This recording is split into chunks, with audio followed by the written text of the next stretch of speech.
AAOM program at Mass Mentoring. Welcome, everybody.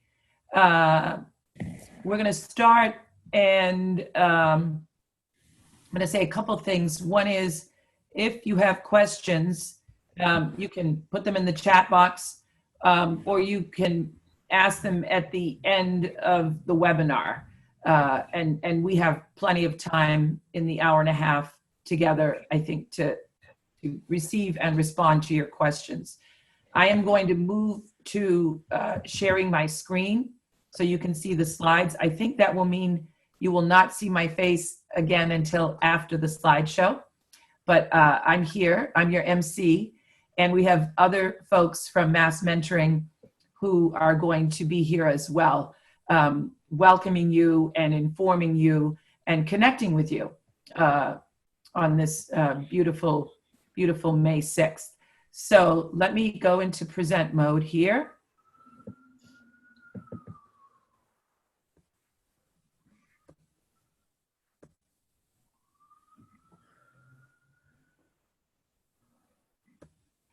And I assume that everybody who is here for the host enrollment webinar, which is going to be, again, a way to connect with one another, but also to review the recruitment and the interview process as far as we understand it. I'm sharing this quote. It's actually something I wrote. The pandemic is more than just a health crisis. It has a ripple effect impacting all of us in our work. As the world responds to COVID-19, nonprofits are determining how to help their communities while also enduring the crisis themselves. And I'm sharing this right at the start because I feel like here we are, Mass Mentoring, interacting with host sites, with partner organizations at this very unique time. And we're all in it together, so to speak. And in my new role as program manager, I started actually on March 30th, and I've been orienting virtually and getting to know Mass Mentoring. And I'm super impressed with this organization, as I am with our current partners and also with the partners who will be new to us next year. Everyone I speak to is committed to doing the work and figuring out together how we can keep doing what we do and do it well in conjunction with responding to COVID-19. And I think there's going to be others who may refer to COVID-19 as well. But I'm just sharing that just as a way to begin, just out of the gate. To begin, or to continue our introductions with one another, I'm gonna call out your name, the name of your organization, and I'm gonna have you say who you are and whether or not you've partnered with Mass Mentoring before. And when all the partner organizations have gone, I'm then gonna introduce some of the staff here at Mass Mentoring who are joining us for this webinar so that they also might know you as well as let themselves be known to you. So in no order of importance, I'm just going to name the organizations who sent in applications that were accepted. And that doesn't mean we've finished the whole process of cooperative agreements and so on, but you did apply, you were accepted, and we are going forward in relationship with you. So the first organization on my list here is BFIT, Benjamin Franklin Institute of Technology. Who is here from that organization? Hi, this is Brett Wellman. I'm the Assistant Dean of Students at Benjamin Franklin Institute of Technology. And have you been with Mass Mentoring before, Brett? Yeah, this will be coming our second year. We've done, our first year was this past year, having an ambassador on our campus who coordinate our peer mentoring program. Okay, great. Nice to meet you. Nice to meet you.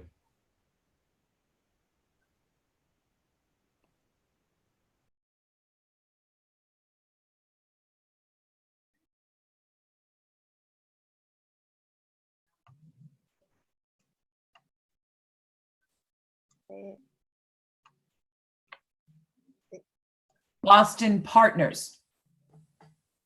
I think I saw Sue Lee. Yep. Hi. Hi, I am Senior Partnership Manager at Boston Partners in Education. We have been hosting AAOM for a long, long time now. Welcome, and nice to see your face. Thanks. Is someone here from Chica? All right, how about Girls Inc. and Lynn? Hi, Rosie. It's Lena Crowley from Girls Inc. of Lynn, as well as Deb Anserlian, our executive director, and Melody Mancinelli. She's the supervisor, and she'll be overseeing the ambassador mentoring. Okay, nice to meet you, Lena. Nice to meet you too. Girls Inc. in Worcester. All right, Amanda, we know you're here from Old Colony. Hi. Yep, Amanda Trask from the Old Colony YMCA in Brockton. And we have partnered in the past. We hosted an AOM several years ago, and then kind of our needs changed, and now we are back and excited to be back. All right. Yeah, we're excited to have you back again, too. Partners for Youth with Disabilities. Hi, can you hear me? Yeah, we hear you fine. Okay, sorry about that. I had trouble with the link, so I just got on now. Well, you're not late. You're just in time to say who Okay. you are. Yeah. What are we doing for the intros? Oh, just saying your name, and then if you've partnered with Mass Mentoring before. Okay, great. I'm Kristen. I'm the mentoring director at Partners for Youth with Disabilities, and we have been partnering for Mass Mentoring Partnership for many years. Welcome, and nice to meet you. Thank you. Nice to meet you as well. All right, is anyone here from Quinsigamond? Hello, this is Gabe Santner. I am the Director of Mentoring for Perkins Programs at Quinsigamond Community College, and Mass Mentoring Partnership helped us when we first started our mentoring program 2 years ago with some technical assistance, and this is our first time hosting an ambassador of mentoring. Oh, first time. Okay, great. Nice to meet you. Snowden, is anyone here from Snowden? Yes, I'm here. Is this Eugene? Yeah, my name is Gene Roundtree. I'm headmaster at Snowden. Going into this is the the very odd closure of my 5th year at Snowden, but we're very excited to continue partnering with Mass Mentoring Partnership and AmeriCorps for next year. We are in our 2nd year with having an AmeriCorps Ambassador of Mentor, and it's going great. Looking forward to next year and hopefully keeping the same person if we can. Okay, wonderful, wonderful. Oh, that's interesting. Is anyone here from St. Stephen's?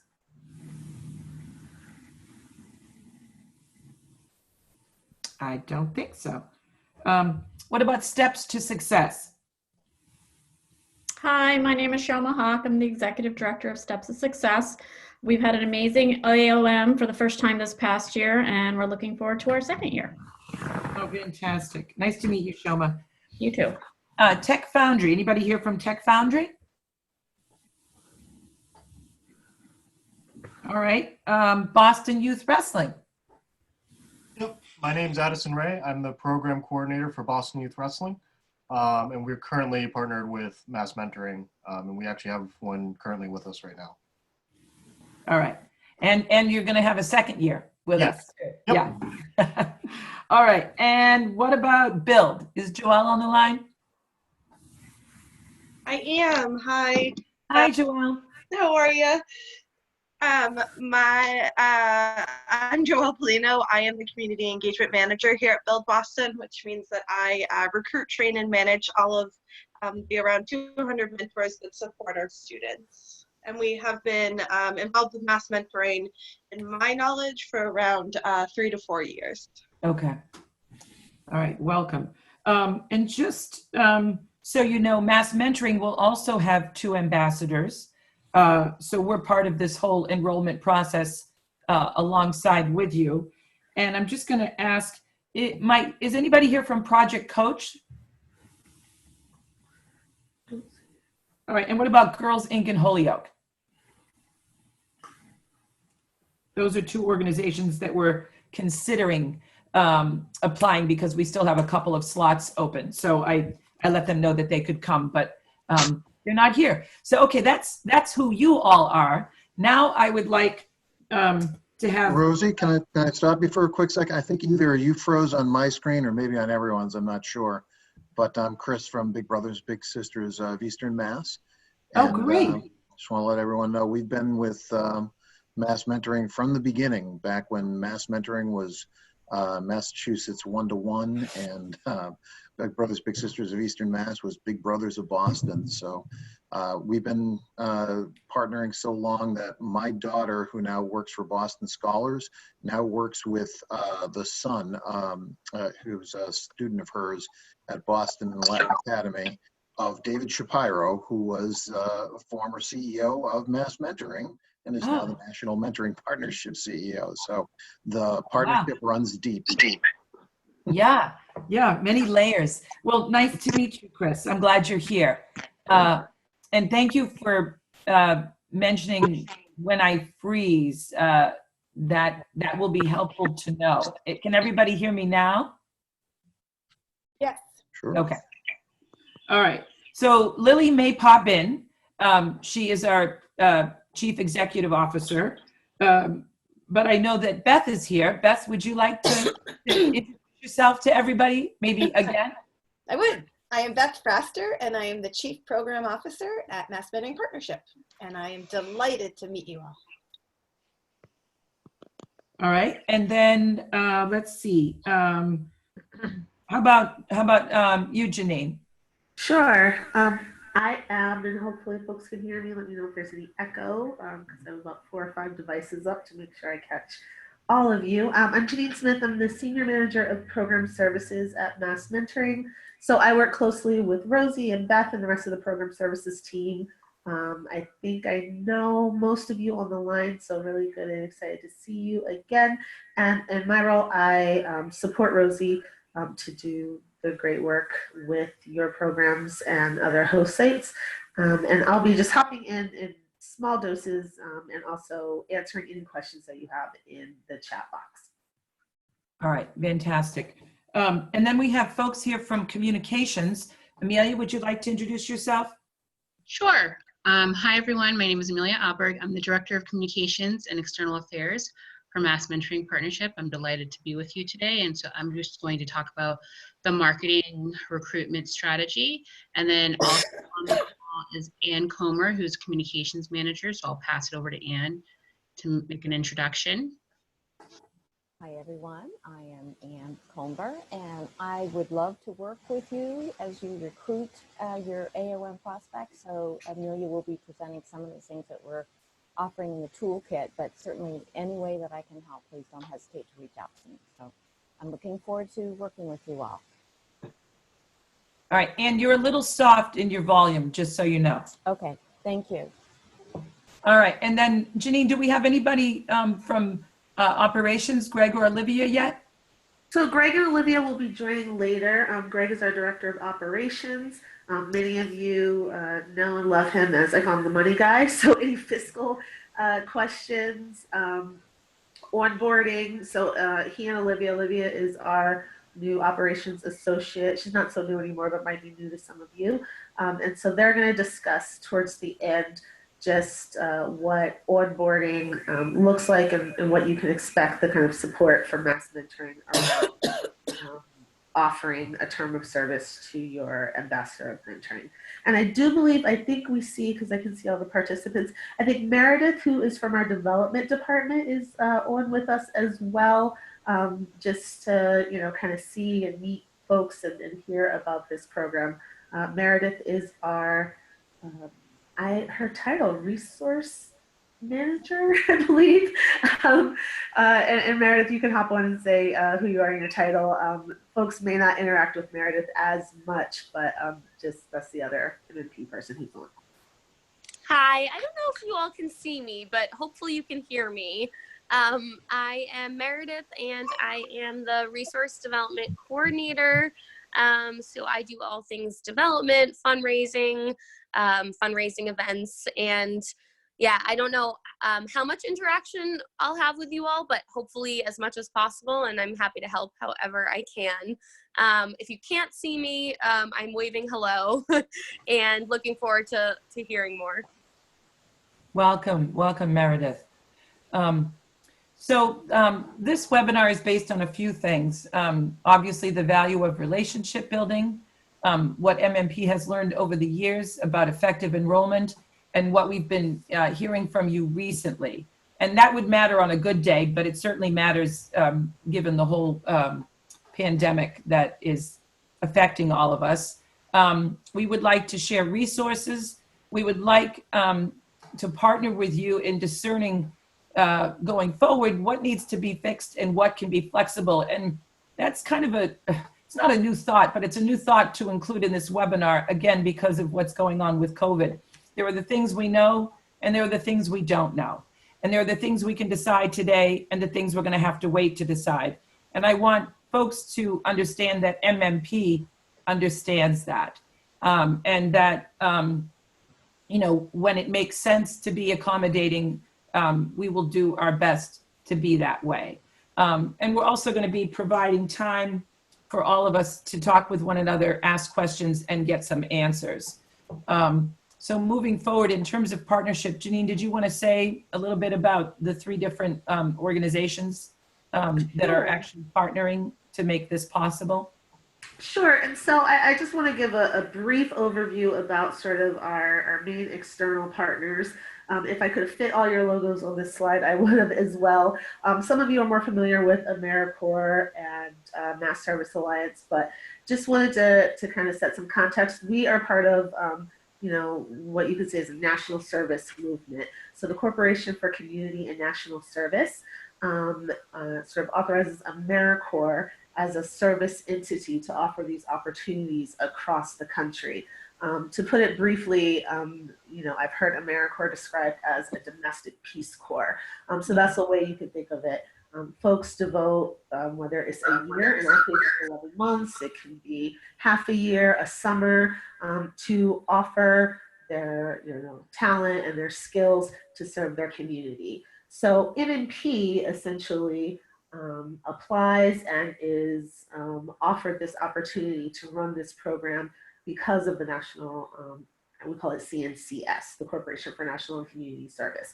So that's AmeriCorps, and then the other logo you see on the other side is Mass Service Alliance. So across the country, different states have what they call a service alliance. In Massachusetts, we are blessed and really lucky to have a robust service network here in the state. And so our partner that we work with very closely, Mass Service Alliance, we have a program officer there. If any of you are involved with other programs, they also participate in Mass Service Alliance events. We do opening day. For those of you who've been, that is something that MSA kind of sponsors and puts together. Opening day in November is that big like pep rally that gets everyone excited for service. And so, you know, you'll often hear these names and see these 2 logos on all of our things. And that's because they're truly our partners in making this opportunity available. We'll be talking to you a little bit more throughout the year in terms of who they are and, you know, some of the things that they request of us. And you can think of us as kind of your conduit to them, right? So we answer to, you know, quote unquote, the feds at CNCS, and then at the state level, MSA. And we try to understand all of the information that we need to relay to you and make sure you get it in a timely fashion. I will say, again, what we know about COVID, we are on weekly calls with Mass Service Alliance to make sure that we get the information coming down from CNCS back to you about what's happening for those of you who have Corps members in this current program year, and also then thinking forward. So we're in constant communication with our partners, and then make sure that we get the information back out to you in a timely fashion so that we can comply with all of the guidelines and requirements of national service. So if you have any questions about that, or if you really want to go deep into the weeds of compliance and service, there's an interesting history for those of you. There might be some AmeriCorps alum on the line and who people have had experiences with other AmeriCorps programs. So we are happy to share more information, and you'll be hearing more about them through the course of the year in your time as host sites. Thank you, thank you. Yeah, and so all of these organizations, Mass Mentoring, MSA, and AmeriCorps, have guidelines, if you will, right, for for the relationship that we then have with our partner organizations. Is that a good way of thinking about it, Janine? Absolutely. All right. So in thinking more about partnership, there is, as I mentioned, the partnership relationship between MMP and the host sites. And so this slide is really on the left, what we're bringing to the relationship, and then on the right, what the host sites will be bringing to the relationship. So on the MMP side, we will post the general description on various recruitment websites, which Amelia and Ann will talk about a little bit later. We do our own outreach through other partner relationships in our alumni network. We will post the service descriptions on the website. And I'm going to mention, I think I got many of the service descriptions from almost all of the partner organizations. I also need the 2 or 3 sentence description of the service description, which maybe Amelia and Ann will touch upon, sort of the need for that. We will conduct the final interviews. We will process all the paperwork. We will do our best to provide you timely responses. And we will just administer the whole 11-month program and curriculum. On your side, we're asking that you lead the recruitment effort for your project, that you do your own outreach, that you complete and submit the finalist packet, which I'm going to review a little bit later. It is the host site's responsibility to supervise the AmeriCorps member and to also respond in a timely manner and attend calls, meetings, and trainings that we are required to provide you, and that will hopefully benefit you. So we talk about sort of essential activities. Enrollment, which is comprised both of recruitment and interview, is an essential activity. And basically you have to just set aside time in your calendar to be able to conduct it. The timeline for the application is broken down here into 3 parts. You have the AAOM application process, which leads to a host site finalist. I mean, there's some organizations that have more than one, MMP is one of them, but most sites have just one. And then there's all the paperwork. So there's sort of 3 parts: the application, figuring out who you would like to offer the position, and then the paperwork submission.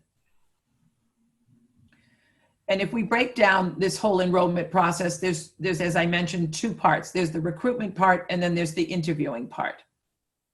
So for recruitment, these are the most common strategies. Now, as I say that, anything that starts with most common, in my head, I think, okay, there is most common, and then there's what now, right? So there are ways we can do what we used to do in order to recruit, and then there's ways that we have to be inventive.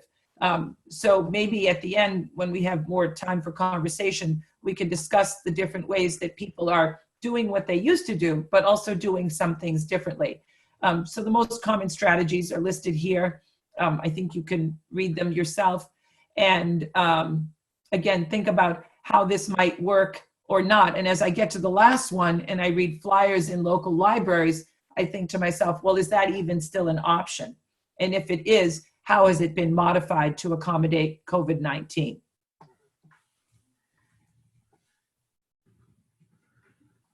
Important notes. As I already said, MMP will do broad advertising and marketing with our own partner organizations as well as on the website. And we'll get into the website during this webinar.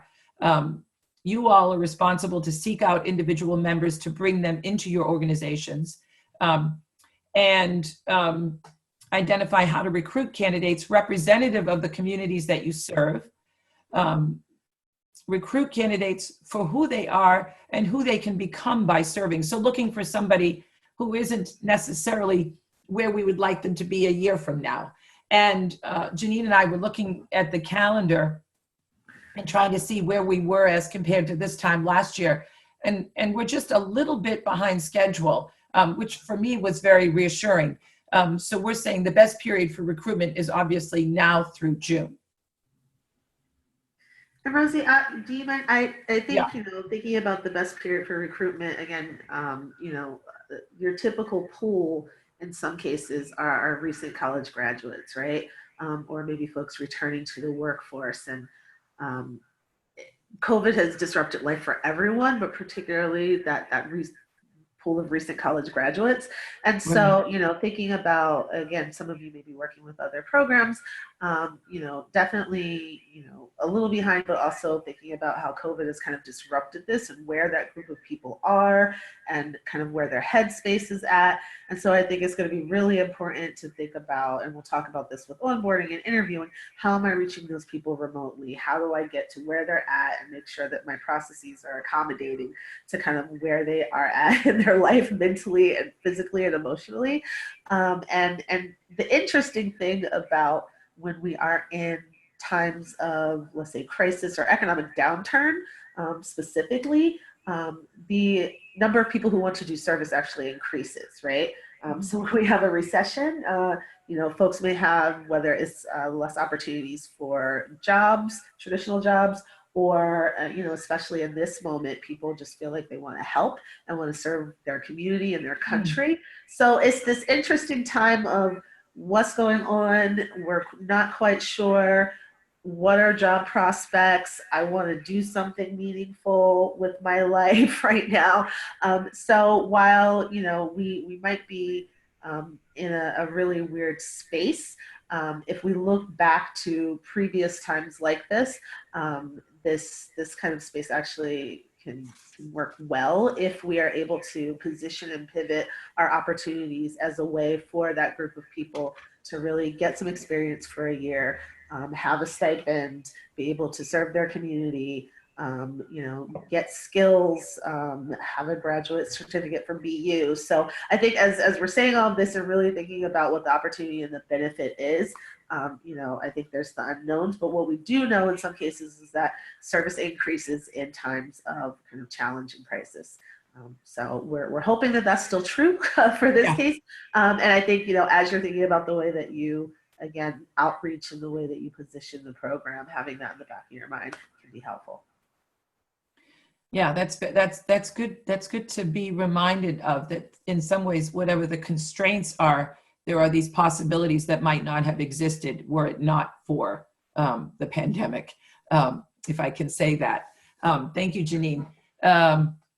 Some common mistakes: not responding to applicants quick enough, not posting your position online immediately, not utilizing alums from your program, and this says now viewing this as a partnership. I think that's supposed to say not viewing this as a partnership, which it is. I think if I were to do this webinar again next year, I would say some common successes and switch it around.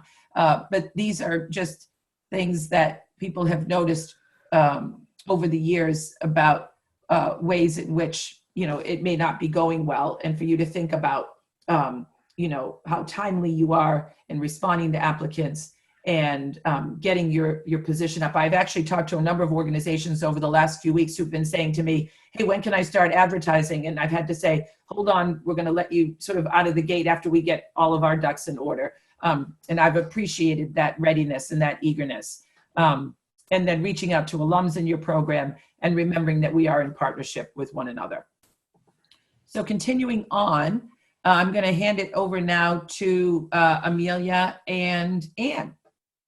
Hi, everyone. So again, we're just so grateful to start and be a part of this process. I will say for myself and for Anne, this is the first year that we're at the beginning of the process. I think we came in media res. So, you know, I can speak to the recruitment strategy, both as a professional, but also as someone who did the hiring, who went through the process, and successfully, you know, by July 17th, we'll have, you know, had their first AmeriCorps member have gone through everything. So next slide, Janine. Rosie, can you push it over?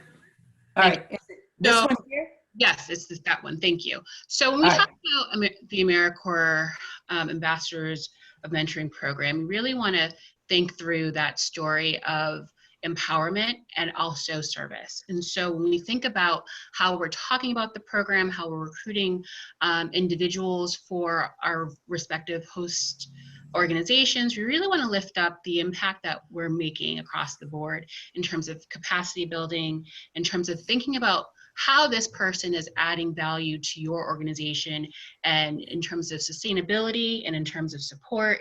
And then really just overarching, making sure that within the messages, whether they're visual through photography, as well as through other pieces of images on social media or beyond, really showing the moments that they will be adding value and creating memories for your organization, creating impact for the young people that or the mentors that they recruit. It's really important when we think about messaging across the board with regards to the AAOM program. It's really important to lift up the fact that this is about being a part of something bigger than yourself, and being a part of the greater good. And as you can imagine, this is the swearing service that happens in November. This is from a couple of years ago. I should have put the video of us doing our own MMP cheer, but I didn't want to embarrass anybody, but maybe next time. Rosie, next slide. So once we finish this, we'll be sending out an e-toolkit. And so it's electronic, and it'll probably be a Google share that will push out to you, but it'll have some tips and tricks of how to recruit for the program. So one is just a one-pager to talk through just best practices in terms of how to talk about it on social, how to engage your networks. The other one-pager that we have to share is really a recruitment tool to talk about the benefits and the value of the actual program, and also what people get out of it. So I think it's important to really, drive home the fact that it's about service, it's about impact, it's about building not only your community, but also building those professional skills, right? In terms of what you're going to be doing across the board. Additionally, we have press releases that you can build out and send to your respective newspapers, whether they're in Western Mass or Eastern Mass, just saying that you're hiring or you're a part of this program. Every aspect, both from a traditional perspective and digital perspective, helps to drive traffic to the website to talk about the fact that we're recruiting for these respective roles. And so in terms of the website, it's up. We're still waiting for a couple more job descriptions, but in terms of the website on massmentors.org, it talks about how to apply, it talks about the process, it lists all the job descriptions, and it also lists, just in terms of leadership development, what candidates can expect in terms of the networking meetings and the program, the monthly program days, and the access that they will receive, not only on the MMP side, but also from the host organization side. Because again, at the end of the day, this is about building the individual. We also will have videos available for from some of the members of the current core to talk about just really and truly what they did and how they made impact and what they're leaving with. Because I think it's important that people see themselves and see, firsthand, in terms of telling that story, the individuals that make up the core. So more to follow, and again, we'll push those out. I think back. One more thing. Sorry. Yeah, I hit it by accident. Sorry. No, I know you're excited. I think the other thing to note is social media. I was saying to the core at the beginning of the year when we did our communications and marketing 101 course that the radio is now the TV and the TV is now the phone. And so in terms of how people are getting their information across the board, whether it's selling things on online or pushing and doing recruitment campaigns, people are leaning more into Twitter and to Facebook and Instagram and LinkedIn. So we will have posts that people can use, and as a backup to what you're already doing, as well as social media images like the one you see here. And shout out to Anne who created that one. And so essentially we'll be pushing these out during the course of the process. Now, again, We recognize, that the noise in the background is the pandemic, and we recognize that, again, we're here to support and to share best practices. And so, again, whatever you might need, we're always a phone call, or in this case, an email or a Zoom away.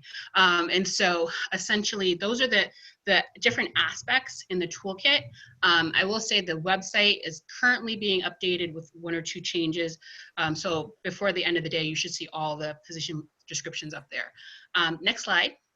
I'm happy to go to the next slide, and I just want to emphasize that, so if you've already, sent in your position descriptions and your 2-sentence blurb, then you're actually poised with us to fully begin, the marketing that you're talking about, Amelia. So please, I will be following up tomorrow with folks who have yet to send in those descriptions. It basically puts you at a disadvantage to not have those descriptions both for your program and for our website. Correct, Amelia? Sure, absolutely. Next slide. Actually, can I say one thing, Amelia, really quickly? I'm sorry to interrupt. Just so folks understand and know, you are kind of responsible for getting your post out there and getting it out there widely and thinking about your networks and where it goes.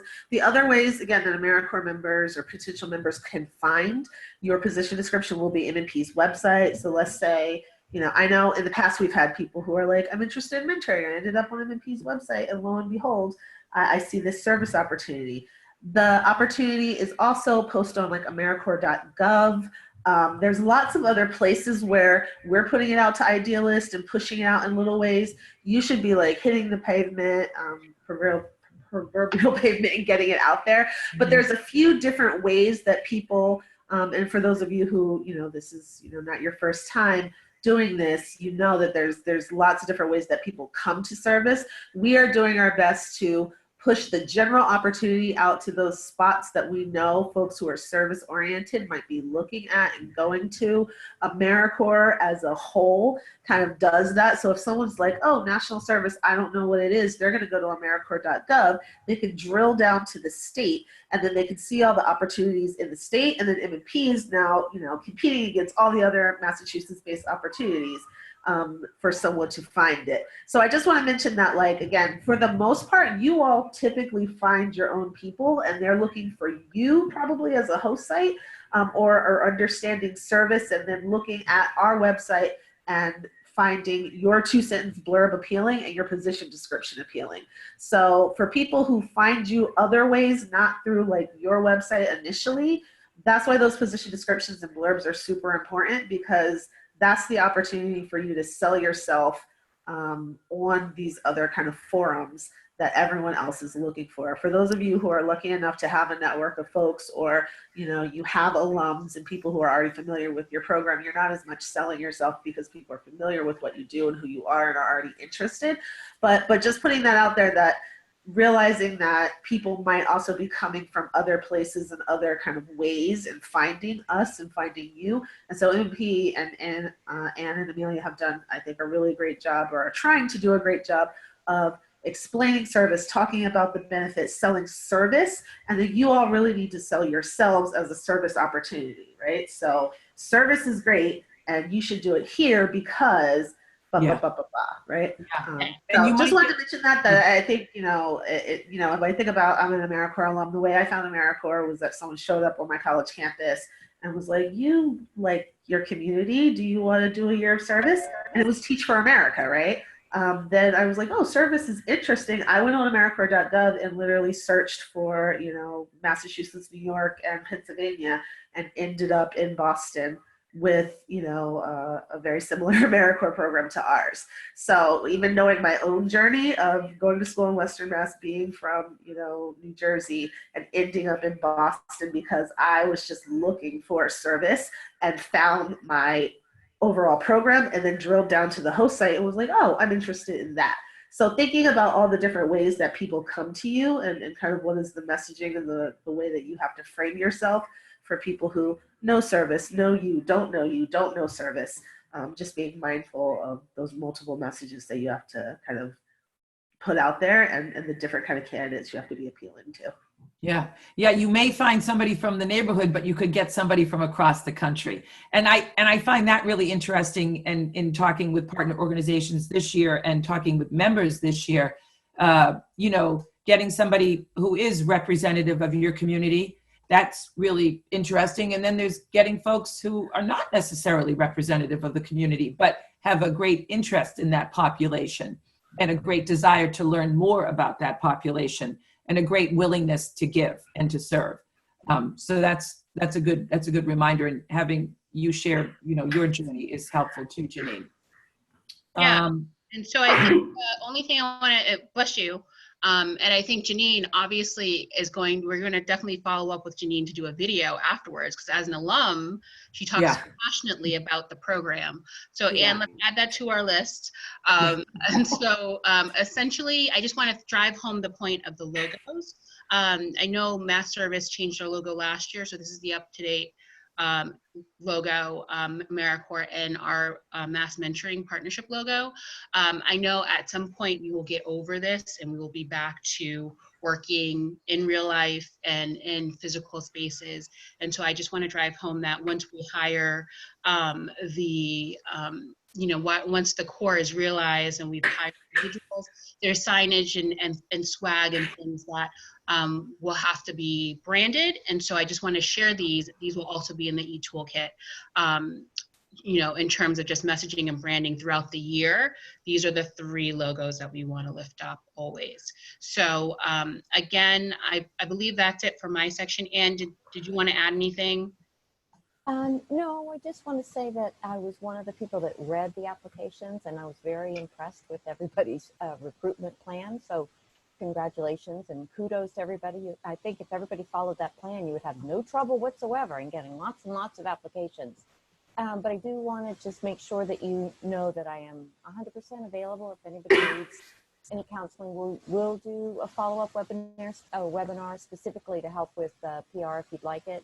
But if you want help on Canva, or you need help on tailoring a press release, or whatever it is that I can do, if you want one of our flyers but need it a little bit different, just let me know and we'll do everything we can to accommodate you.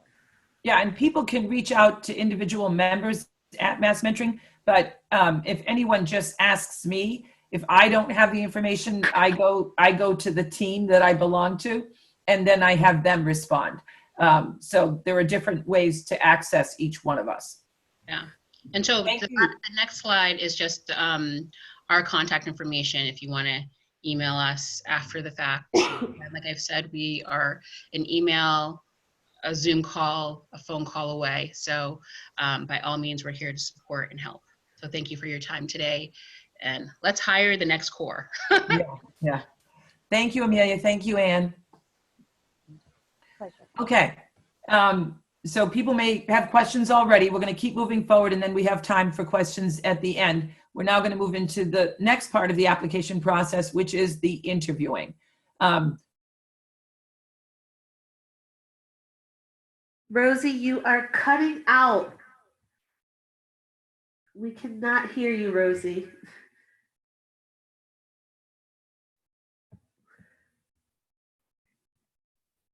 Phone screening first. Schedule. Rose, Yes, dear? you were cutting out. We didn't hear you. We didn't hear thank you. the last slide either. Oh dear. Okay. Can you hear me now? Yes. Thank you, Beth. Just wanting folks to determine if the applicant meets basic eligibility requirements, and obviously identify best and most promising candidates. The interview process, we have it broken down into 4 parts. The application arrives through the online portal. Then you do a phone screening and hopefully send out an email within 5 days to set up an interview. Final interview will be at the host site, although this is going to be an interesting thing because we all know that whereas we used to be, well, we would be able to do face-to-face for most of our applicants, but maybe not all of them. Now people are going to need to do virtual interviews. And we can talk a little bit about that and the experience that we've had doing that. If that person gets approved, the paperwork is then sent to MMP within.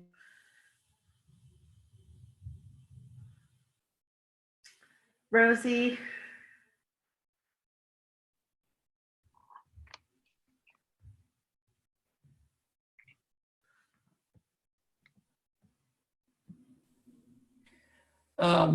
So let's see here. So recruitment packet overview, we just went through that with Ann and Amelia. That will be included with the follow-up materials. Then we're going to provide you an interview reference template, marketing ideas, of course, and then a timeline for everything. All the sites follow the same interview process using the interview notes template, the enrollment checklist, and then a reference check template. And we need at least 2 references for everyone that you become interested in. Janine, do you want to go through the whole approaching the website? And we have this broken down into 3 parts. And I'm sorry, it's very wordy, but I think Janine will be able to explain it. And again, if you have questions, we can address them at the end. Yes, and Rosie, I've been answering questions as people go along, but there's some questions just about that interviewing process. So I'll just break it down really quickly again, in case, and I know you cut out for a moment. So, and we're gonna go on and confirm the website and make sure this is clear to everyone, because again, different programs have different processes. The process is that they will get to you somehow. I'm going to walk through how they get to you, right? They're going to get to the opportunity and apply, which is on our website, which I'll talk about in just one moment. Once you get the notice that they've applied, then you will say, oh, let me look at their resume and cover letter. Is this an applicant that I want to pursue? MMP will be able to see that that person applied, but we are not reaching out to the applicant at first. That is for you all, right? Our belief and you know, our experience in running this program for what now 12 years is that you know who you're looking for. We don't know who you want. I have a sense and an idea, and I think, you know, our experience could probably place people at your site appropriately, maybe, but you know the type of person you're looking for, you know the skill set that you want, you understand the constraints that you have as the host site. You will be able to identify the best member for your host site. So we leave that process up to you, meaning the phone screen, that is your decision. Am I going to call them or not? And you would set all of that up, right? We want to know that you're doing that, and we'll be checking in with you, but you should be from jump contacting the people that you think are appropriate. You would do your phone screen, and then you would say, just like a typical interview process, oh, I like you, and I'd like to invite you in for an interview. Now, in this case, inviting someone in is inviting them to a Zoom call or a Google Hangout or however you facilitate that. It is not likely to be in person, given what's going on. Many of you may have experience doing online interviewing because, again, the reality, again, if I think about myself, I did a phone interview all the way up and basically got hired from New Jersey to be in Boston. So thinking that this was, you know, don't want to date myself, but this is pre-Zoom and pre all these things. So I wasn't able to see people or do anything. I think they actually asked us to mail a picture of ourselves so that they could see what we looked like. You know, this is 15 years ago or so. So with that said, MMP also, and Greg and Olivia can speak more to this later. If you need support for doing virtual interviews, we have Zoom and other technology that we can lend to you. Once you do your interview and you say, I really like this person, I want to offer them the position, MMP is the only entity that can offer the service position to your member. So you then send them to MMP, right, and say, I want this person as a finalist, and that's when Rosie will say, okay, great, we're going to do the final interview.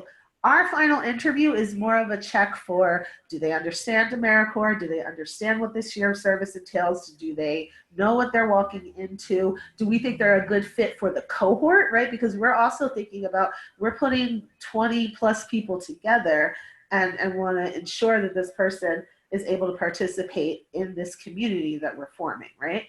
So once that happens and MMP feels like this person's an appropriate fit, we trust that you know what you're talking about, and then we can offer service to that person. So from the point when they go to, whether it's your website, our website, however they find the service opportunity, then they're going to go through these steps, right? And Rosie, can you back up? I just Sure. want to make sure Sorry. that I I was covered the steps. following along with what you were saying. Go ahead, dear. Okay, right. So yeah, the first step, and this is a tiny, tiny screenshot of our online portal. They will click a link, and this is our database. We've created a whole portal for this. They will apply. You will get a little ping, and right now we have set it up that if you are listed as the supervisor or the contact, you are the person who's going to get an email that someone has applied. We can see that. We are not going to do anything with that, but we can see every time someone applies to your host site. So we might be then following up and say, hey, did you know you had an applicant? We can see when you go into the system to check whether or not that person is appropriate. So we can see all the times that this is moving along, and we're going to kind of in the background kind of push you if needed to support you for that. So that's that first step in the process. Everything leads to the M&P website, and then they apply using this form. You can go to the second step now. So link provided to host sites must submit finalist paperwork, right? So all the interview notes, all that packet, you submit that right on the website. So we'll be able to see, wow, you have a finalist, and a confirmation email is sent to the host site contact and program manager who will initiate, again, that final interview. And then third step, Rosie, confirmation email sent to finalist and operations manager who will initiate paperwork. So once we offer that position, once we say yes, they are a good fit for service, and you have said yes, they're a good fit for our site, and this is where we're going to turn it over to Greg and Olivia in a moment. That then initiates all of the kind of onboarding and paperwork process. And again, in thinking about what that partnership is, M&P does all of the paperwork. They receive their checks from M&P, their stipends, their insurances through M&P. So all of that stuff we take care of, and so that means that we collect all the paperwork for that. And they do that through our secure online portal as well. So members will scan, a copy of their ID and put it in, or scan their paperwork, maybe not a copy of their ID. We do that in person if we get back in person. But all of their paperwork, all of their information, and that portal is only accessible to myself, Rosie, and Greg, I believe. So it's not something that everyone has access to, and it is secure for them. We tell them where to go get their fingerprints and do all that stuff. So Greg will walk through that in a moment, but I want to make sure, is that clear to folks that essentially they find the opportunity is going to send them back to M&P's website, because that is where the link to apply is going to be. The link to apply is also in the position description, and then they will apply. You will do your interview process. We suggest a phone screen and then an in-person interview. You may also ask for a writing sample. You will then check references, at least 2 references. And then once you determine that that person is an appropriate fit, then you will send them to us. We will do the interview. And then if it all works out, then we'll push them forward to submit paperwork and onboard them for service. So that's the process from kind of A to Z. And the ways that we're going to support you in the background, if for instance you are struggling to find someone, because we can see everyone who has applied, and do know that members will apply for more than one host site at a time. So that's the other thing. That's why this is like, if you like someone, go after them, because I guarantee you, right, we're all mentoring, they're all doing capacity building work, that they will apply for, oh, I like Old Colony, but I really also like this other organization. And so if Amanda doesn't jump on it and the other host site supervisor does, whoever initiates that process first, most of the time is where that member is going to end up. So want to encourage a little healthy competition and encourage you to really be on top of it. M&P, speaking candidly, has lost members that way. So there are people who are at host sites that I'm like, wow, I did an interview with them, but they went with that host site either because the interview got scheduled first, or they realized that that's where they wanted to be, the opportunity fit them more. But we can see on the back end that, Jane Doe applied to PYD, they also applied to Boston Youth Wrestling, and they applied to Big Brother, Big Sister at the same time. And so if there are people who we also see that, oh, maybe they applied here, but they didn't get the opportunity, but they would be a good fit for somewhere else, if it feels appropriate, we might reach out to that candidate and say, hey, did you did you see that we also have this other opportunity in the same region that does something similar? So we'll support you in that way too, of kind of massaging and pushing people towards your way if we know that we've had some conversations with people and we think that they'd be a good fit for your host site. But that's something that usually they have to come to us first, and we have to be able to see who they are to do that. So that's something that happens once we have them kind of in our portal and can see who they are and kind of have their profile. And so I see I want to pause and see if there are any questions before we turn it over for Greg to do his kind of onboarding thing. I've talked a lot about what that process is, and want to make sure that people understand it. We do ask that you take those notes. You have to then submit the notes to us because it is part of, we talked about that partnership, CNCS, Corporation for National Community Service. Again, this is a federal entity, it's the federal government, so documentation is important every step of the way. So we want to be able to know, did you ask that question? Did you ask this question? Because also when we get the interview notes, if there's a question that we see that we're not sure about their answer, or we notice that their answer, we might want to probe a little more deeply. So the notes are super important too. For you to be able to submit, and we take that and put that in each member's case file on the back end. So all of that needs to happen so that we then feel like we have all the information we need to move forward with our final interview and offer the service opportunity. So I think it's mostly MMP chatting with people and kind of responding and sharing information. Do people have any questions if they want to unmute themselves and ask any questions about everything up to, let's say, the onboarding and processing paperwork to get them on? Janine, just one quick question. People want to know about posting the link to the QuickBase. So do they post that link so people can get to the application directly? Sure, you should post that, and it is in your position description already. Folks, if you remember, there's pieces in the position description that we asked you not to edit. That link is one of those pieces. But certainly you should, however it makes sense to you on your social media or other places, if you want to say, here's a link or here's the PDF of the position description, if you're interested, apply directly. Just know that that link is going to send them straight to MMP's application portal, and then they don't get to see anything else in terms of position descriptions or whatever.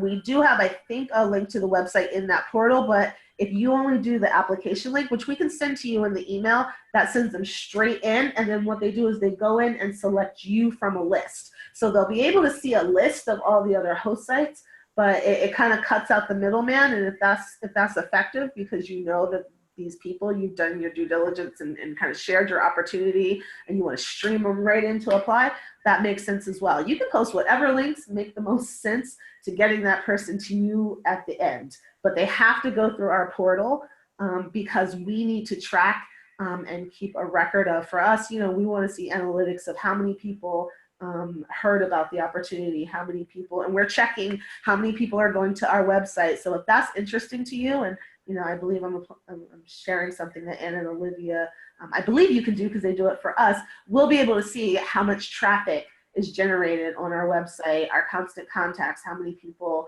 open up that email. For your social media, I'm assuming, you all can do analytics and stuff and figure out, and this is part of recruitment in the same way that for, recruiting your mentors, you want to be able to track and figure out what is the yield, right? Like I posted here and that got me 20 hits, but actually when I did this, that got me 60 hits. And we're doing the same thing. We're kind of pushing it out, trying different things, going from our experience. But certainly whatever it takes to get people to that website where they're going to apply. If for whatever reason, and I don't even think there is a paper application out there, but if for whatever reason, people cannot find the application and they've gone through and you've already done and this has happened sometimes that you have a candidate that you've gotten their resume and their cover letter, and so you just kind of move forward. We are going to send them back to fill out the main application on our website because that triggers the rest of the paperwork for us. So however you get them in, they have to get into us.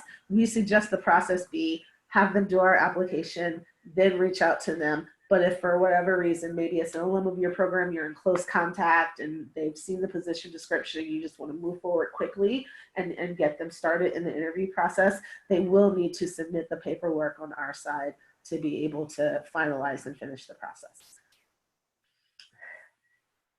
Okay.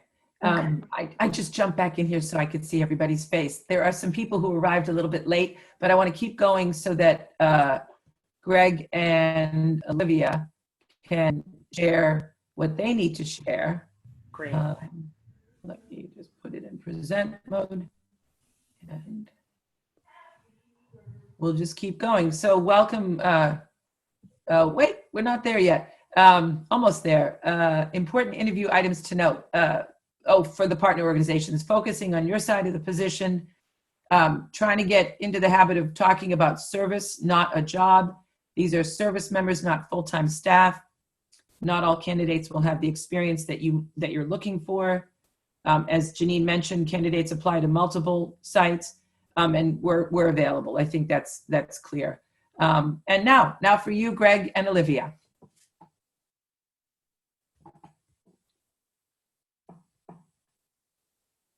I'm off mute. Hello, everyone. Can you guys hear me? I hear you. Wonderful.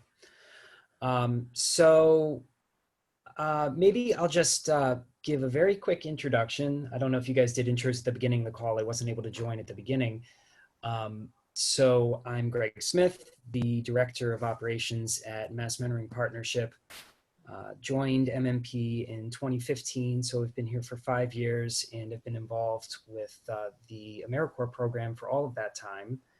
So I get involved with the administration of the program, kind of behind the scenes, not going to be involved on the program side. Obviously, that'll be Janine and Rosie, but I am involved with making sure the AOMs get paid and are reimbursed for expenses and have the benefits that are, go along with the program. And I'm also involved with doing the financial processing side of the things with MSA and CNCS to get MMP reimbursed for some of the expenses that the program incurs. So I manage that, and then what I'm going to be talking about now is the paperwork and the compliance side of things in terms of the background checks that need to be completed. But before I do that, I just wanted to quickly introduce my colleague here. Some of you have already interacted with Olivia. She's the administrative assistant at Mass Mentoring Partnership, and we're in the process of adding her to the grant. So you'll be hearing from her more and more over time. So Olivia, would you like to say hi and introduce yourself quickly? Yeah, hello, I'm Olivia. I've already sort of talked to some of you, so I'll be getting more and more involved, and if you have questions, you can ask me, and if I don't know, then I know who to go to. So I'm here for you guys as well, and I'm excited. Great. Thank you, Olivia. So, to business, the background check process. So after, and we've kind of talked about this, but after, MMP has offered the position, because, it'll be MMP that makes the final offer to the candidate. After MMP, after Rosie has that final interview and makes that offer to the candidate, Rosie's going to email a link to a form, which is also lives in QuickBase, the same system that they went into to apply for the position, and the same system that you'll be going to submit your interview notes and references. But this final form that the candidate is going to complete will include lots of sensitive information. It'll have like scanned images of their passport and driver's license and their banking information, and there lots of stuff that is sensitive. It's an encrypted portal, and like Janine said, only limited staff at MMP have access to it. So we're protecting people's sensitive information. But the key piece of information that I need that we need to be able to move forward with the candidate is the background check authorization form. So they'll be completing a form authorizing MMP to complete the nest of required background checks. And those background checks are TrueScreen, which is a background check company that that CNCS partners with. So TrueScreen in most states completes the NSOPW check, which is the National Sex Offender Check, and the state CORI, the criminal history check. However, in Massachusetts, the laws are such that third-party channelers are not allowed to process CORI background checks. So we do that internally. So we'll process the Massachusetts CORI check ourselves, but we'll go through TrueScreen to do the NSOPW check. The TrueScreen check is going to be, it's a little bit involved in it, so after we submit after we have the authorization paperwork, we the member's going to get we're going to initiate the TrueScreen check, and then they'll get an email asking them to create an account, and then they'll have to upload a scanned image of their ID, and they'll have to also authorize again, that MMP can receive the results of the TrueScreen NSOPW check. So anyway, it's kind of tedious. And it's going to feel maybe a little invasive to some people, I feel like, because it's asking, it's not like an easy account to set up. You're going to have to set up security questions and lots of stuff like that. So we'll prep them for that, but that is going to be one of the steps. The other step is the field print FBI fingerprint check. So this is a check that they'll need to, once again, they'll need to register and create an account, which will provide them the information to do that. But in addition to that, they're going to physically need to make an appointment to go in and have their fingers scanned by an electronic fingerprint scanner. And then those fingerprints are going to be transmitted to the FBI, and the FBI is going to say whether they pass or fail the check. The only reasons that they would fail would be if they had a murder conviction or an attempted murder conviction. So we don't expect anybody to fail. We don't expect anybody to fail any of these checks, but especially not the FBI check. So the reason that it's really important that we get these started as soon as possible once somebody's accepted is because these three checks can take anywhere from, it could take anywhere from 48 hours to, 2 weeks to get the results of checks, depending on, when people get fingerprinted, how timely people are, completing what they need to do on their end to make the checks happen, and how quickly they're turned around by TrueScreen, field print, and the Massachusetts CORI folks. So and they can't begin service until the checks are complete. So we need to have the as much time as possible to be able to have this occur. So we're going to follow up if with the candidate until we get the authorization to complete these checks. So once everything is squared away with the TrueScreen, field print, and Massachusetts CORI, then I email Rosie, letting her know that they're cleared for service, and Rosie will be in touch with you all to square away whenever they're going to start.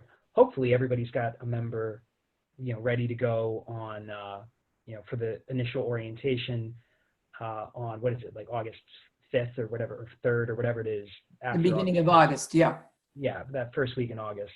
So hopefully everybody's good to go then. But if you don't have somebody that's, if you haven't found a member at that point for whatever reason, then they'll be coordinating on when they'll be starting. So Rosie will be in touch on, to coordinate start dates with you all after after their checks are all back.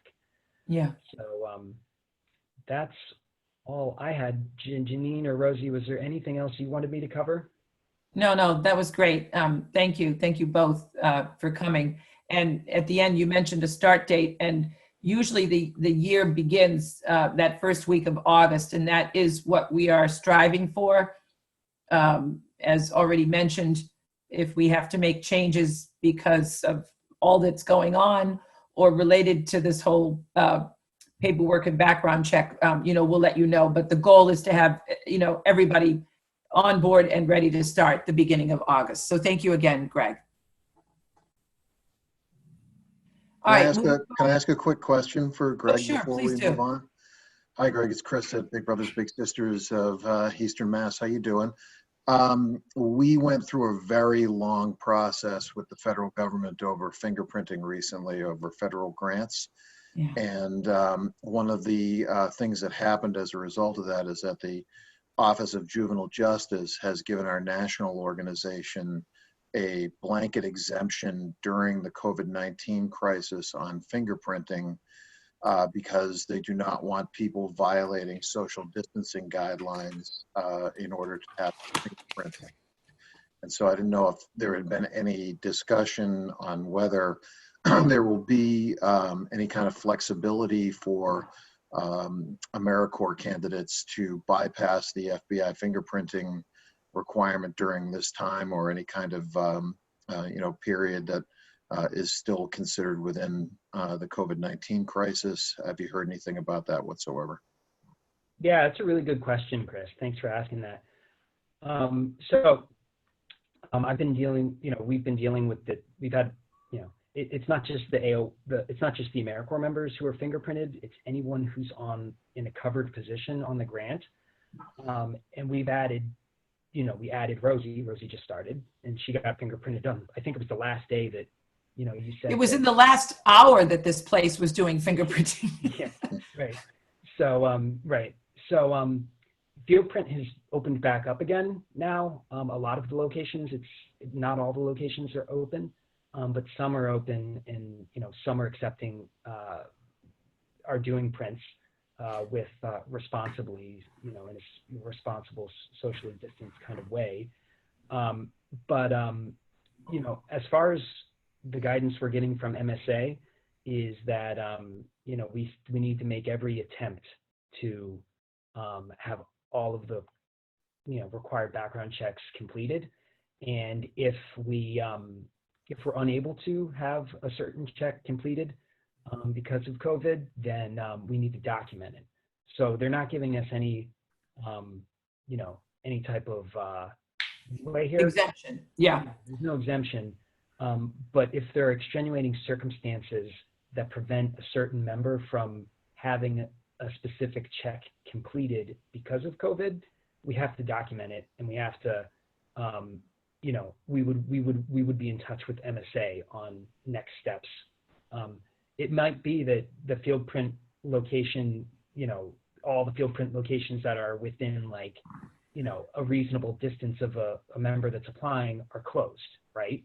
And if that's the case, then we have to get guidance on that. Yeah.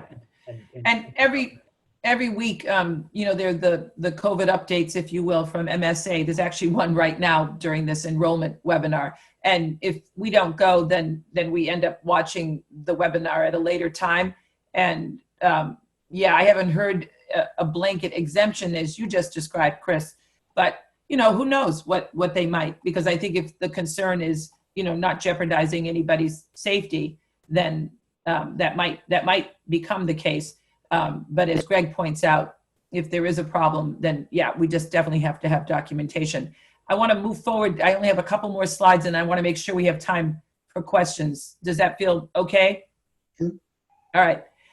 This slide here, if you've already read it, there are a lot of benefits. I mean, I think there's a huge number of benefits to being a service member, not included on this list, but some of the practical ones are living allowance, loan deferment, the educational award that members receive at the end of their time of service, the certificate, health insurance, professional development, networking opportunities, and childcare vouchers. I mean, there are members who land jobs at the end of their service, either at the organization they were serving or somewhere else. We have a member right now who is very much appreciative of the childcare vouchers. He has, multiple children. So there are a number of benefits, and these are just some of them that are listed here. And then just some basic things to keep in mind. We're sort of wrapping up, and then we can just go into more questions. Please advertise everywhere with everybody. Make sure you use the proper templates. Be in touch, if with nobody else, then with me. I'm new to this position, but I'm really excited, and it's wonderful to meet all of you and support you in this process. And please, ask questions and get support. We started with mention of pandemic, but also the value of relationship. This is a really lovely quote that I've gone to many times in my life. Too often we underestimate the power of touch, a smile, a kind word, a listening ear, an honest compliment, or the smallest act of caring, all of which have the potential to turn life around. This is Dr. King.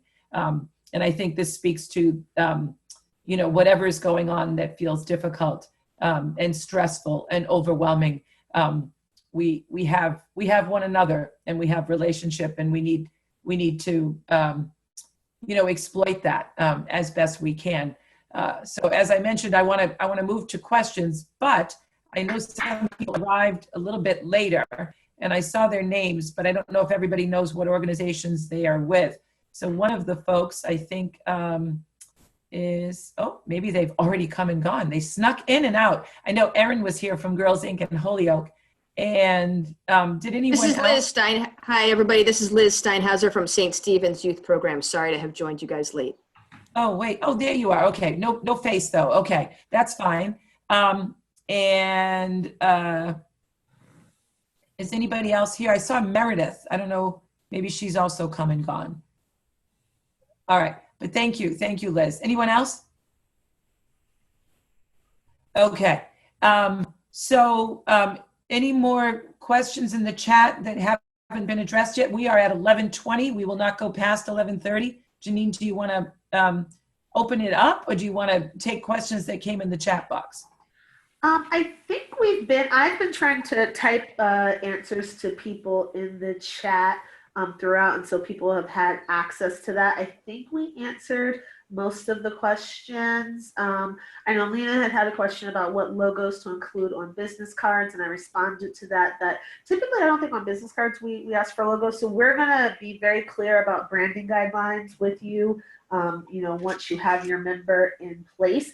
And we will, in fact, mail you, send your member home, home being back to your office with, the actual materials and kind of documents and things that you need. So for those of you who have had a member before, that includes, there's a desk sign, there's a placard, there's a lanyard. Amelia and Ann are working really hard to figure out what swag and how to brand them, whether it's a t-shirt or whatever. But for now, business cards are so tiny, we don't ask you to put the logo on the business cards, but we do ask for like everything else. And again, we'll be really clear about this,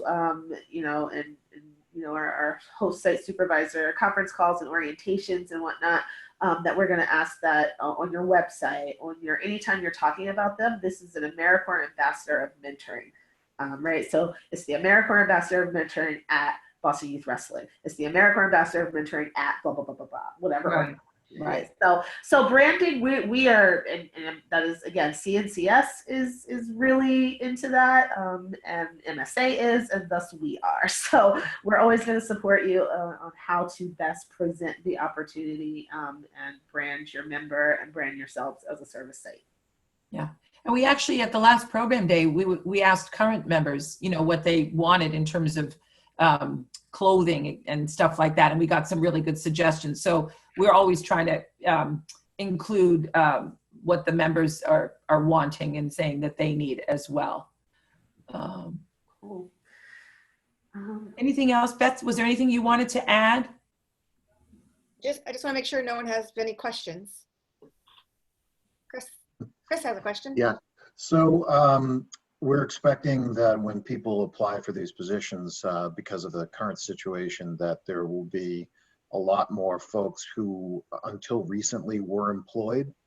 And so since this is not a job, it is a member position, what kind of messaging can we provide those candidates regarding unemployment and whether they can still receive it or not, or how their stipend may or may not impact unemployment? Good question, Chris. I try. It's so good we don't have the answer.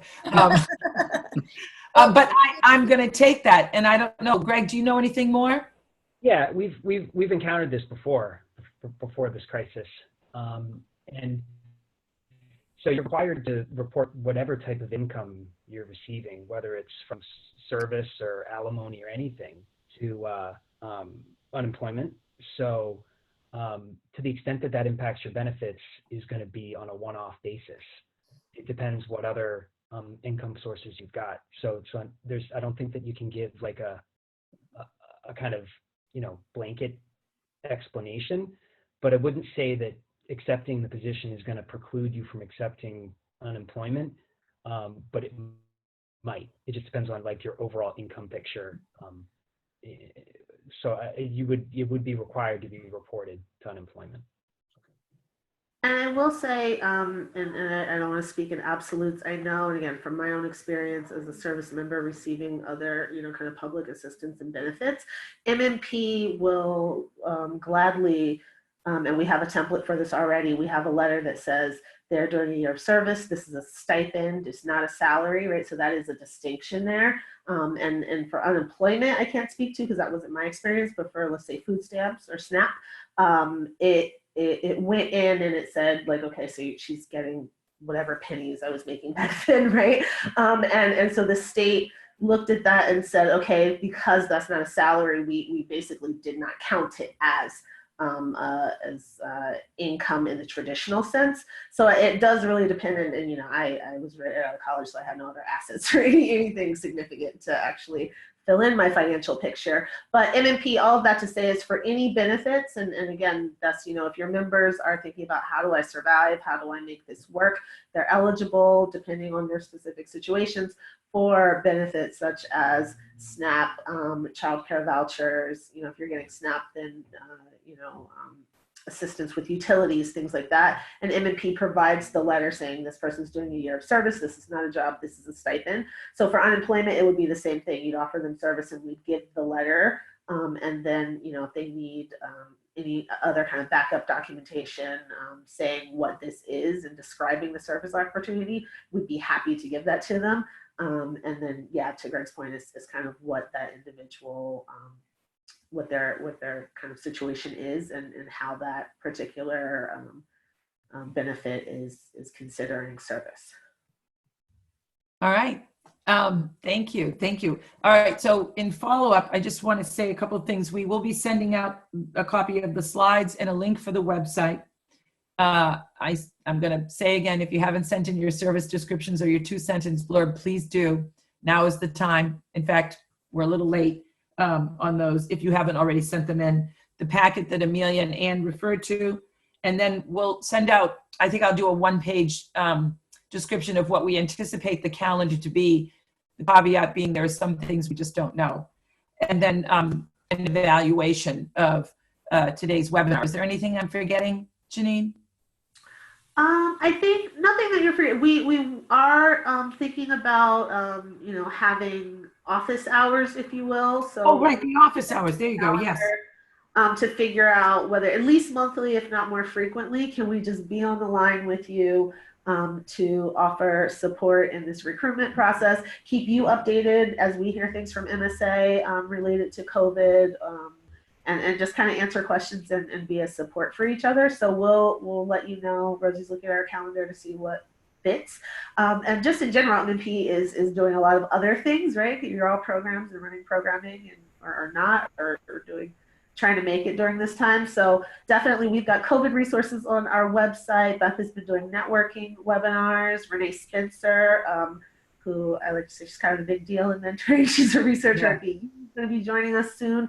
So, as I think most of you know, and maybe folks who are new to us maybe don't have as much experience with us in terms of getting just general technical assistance and support, we're here for you during this time, certainly as it relates to your AmeriCorps member and service.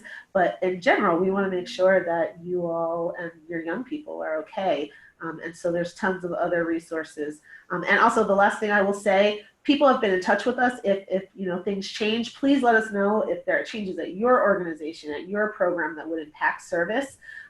We've already had some people, your position descriptions might change, right? I'm thinking school-based people. I don't even know what that's looking like, right? I don't think any of us know. So, if all of a sudden, your programming is remote now for the fall, your member description, I assume, will change and some of those roles will change. So talk to us, communicate with Rosie, and we can figure out stuff with you. We're happy to be a thought partner. Definitely. We're at 11:30. Beth, do you want to do a 10-second goodbye? You're all set? Oh. Your pause during your meeting.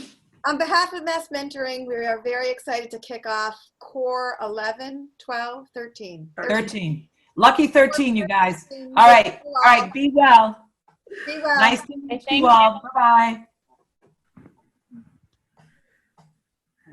Let's end.